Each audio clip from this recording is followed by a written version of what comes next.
Maharashtra today 24 news, सत्य परिस्थितीचा सविस्तर आढावा।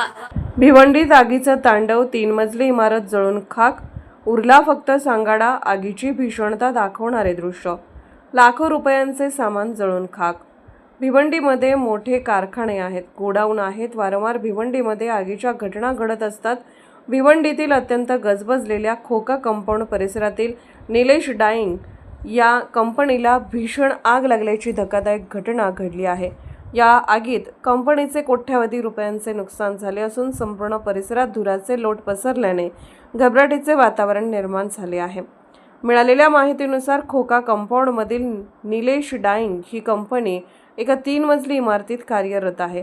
गुरुवारी अचानक या इमारतीतून धुराचे लोट बाहेर येऊ लागले आणि पाहता पाहता आगीने रौद्र रूप धारण केले। ही आग इतकी भीषण होती की 3 मजली इमारतीला आगीने सर्व बाजूने वेढले होते। आगीची बातमी समजताच परिसरात मोठी गर्दी जमा झाली आणि कामगारांमध्ये एकच पळापळ सुरू झाली।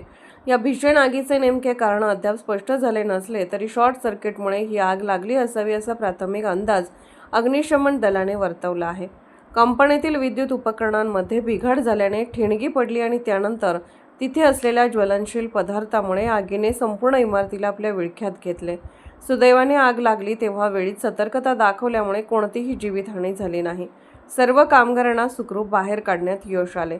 आगीची माहिती मिळताच भिवंडी निजामपूर महानगरपालिकेच्या अग्निशमन दलाच्या 5 ते 6 गाड्या तातडीने घटनास्थळी दाखल झाल्या। आग 3 मजली इमारतीत असल्याने आणि परिसरात कापड व धाग्याचा साठा मोठ्या प्रमाणावर असल्याने आग विझवताना जवानांना मोठ्या अडचणींचा सामना करावा लागला।